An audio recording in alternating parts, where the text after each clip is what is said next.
Commentaire de saint Thomas d'Aquin sur l'évangile de Jean, chapitre 11, suite. Le Christ se dérobe à la malice des Juifs. Ici, l'évangéliste expose comment le Christ s'est dérobé à la malice des Juifs, d'abord en montrant la manière dont le Christ s'y dérobe, puis en montrant l'étonnement que cela a produit dans le peuple. Jésus donc désormais ne circulait plus ouvertement parmi les Juifs, mais il partit dans une région proche du désert, dans une ville appelée Éphraïm, et là il séjournait avec ses disciples. La manière dont le Christ se déroba à leur malice fut de se cacher et de s'éloigner des Juifs. Car Jésus, après le conseil, les observant très prudemment, ne circulait plus ouvertement parmi les Juifs. Il ne s'en alla pas dans une cité peuplée, mais dans une région retirée, proche du désert, dans une ville appelée Éphraïm. Mais sa puissance lui avait-elle manqué, puissance par laquelle, s'il l'avait voulu, il se serait tenu ouvertement parmi les Juifs sans qu'ils lui fassent rien? Loin de là. Il fit cela non à cause d'un manque de puissance, mais pour donner un exemple aux disciples. En cela, il apparaît qu'il n'y a pas de péché si ceux qui croient en lui se dérobent aux yeux de ceux qui les poursuivent et évitent la fureur des scélérats en se cachant, plutôt que de les enflammer davantage en se montrant. Selon cette parole de l'évangile de saint Matthieu, si vous êtes poursuivis dans une ville, fuyez dans une autre. Matthieu chapitre 10, verset 23. Origène, lui, dit que personne ne doit se jeter dans les périls. Cependant, il est fort louable, quand les dangers sont déjà imminents, de ne pas éviter de confesser Jésus, ni de refuser de subir la mort pour la vérité. Et cela pour deux raisons. En premier lieu, parce qu'il est fort présomptueux de se jeter dans les périls à cause de l'inexpérience qu'on a de sa propre force, qui parfois est trouvée fragile, et à cause de l'incertitude qu'on a des événements futurs. Citation, « Que celui qui croit tenir debout prenne garde de tomber. » 1 Corinthiens 10, 12. Ensuite, afin que, jetés parmi les persécuteurs, nous ne leur donnions pas l'occasion de devenir plus impies et nuisibles. Citation, « Ne soyez pas une occasion de chute pour les Juifs, ni pour les gentils, ni pour l'Église de Dieu. » 1 Corinthiens chapitre 10, verset 32.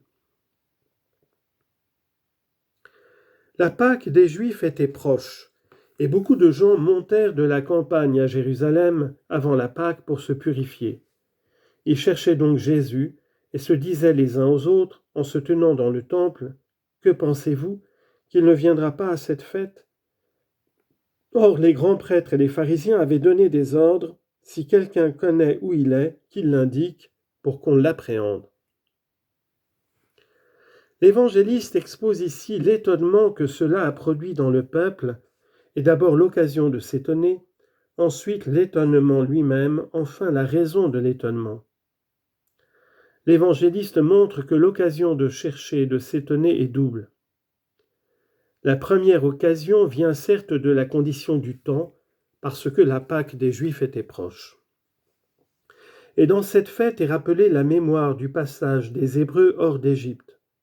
Citation, « C'est en effet une Pâque, c'est-à-dire un passage du Seigneur. » Exode chapitre 12, verset 11.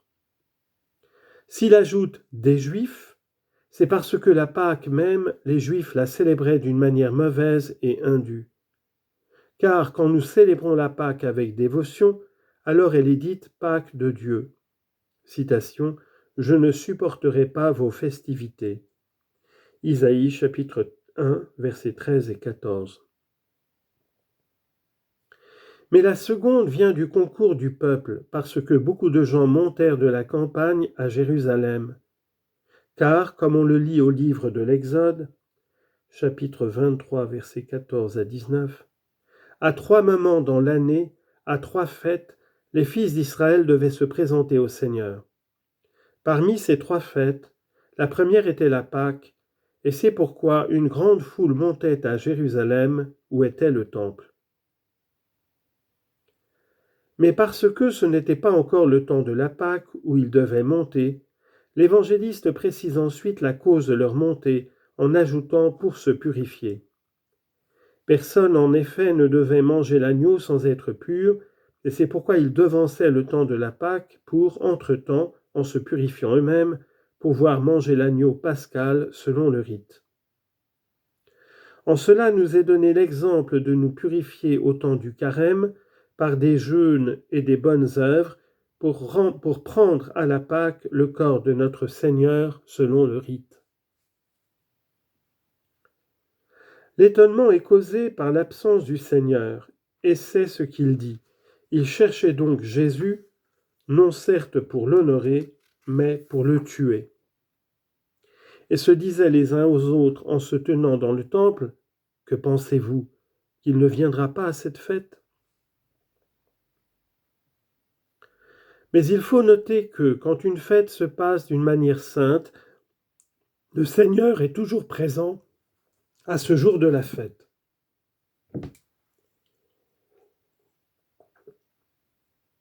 Citation, « Partout où 2 ou 3 sont réunis en mon nom, je suis là au milieu d'eux. » Matthieu chapitre 18, verset 20.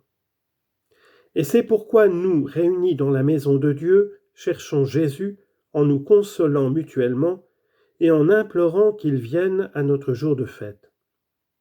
Mais quand la fête ne se passe pas d'une manière sainte, alors Jésus ne vient pas.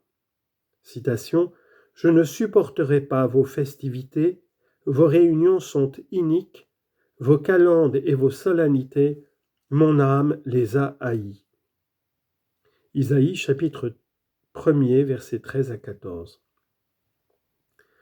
La raison de l'étonnement du peuple et de l'absence de Jésus vient ensuite. Les grands prêtres et les pharisiens avaient donné des ordres. Si quelqu'un connaît où il, c'est-à-dire Jésus, est, qu'il l'indique pour qu'on l'appréhende, c'est-à-dire pour le tuer. Plus haut il est dit, vous me chercherez, et dans votre péché, vous mourrez. Jean chapitre 8, verset 21. Mais comme le dit saint Augustin, nous qui savons où est le Christ à la droite du Père, nous l'indiquerons aux Juifs pour qu'ainsi, si possible, ils l'appréhendent par la foi. Fin de la lecture du commentaire de ce chapitre 11 de l'Évangile de Jean par saint Thomas d'Aquin.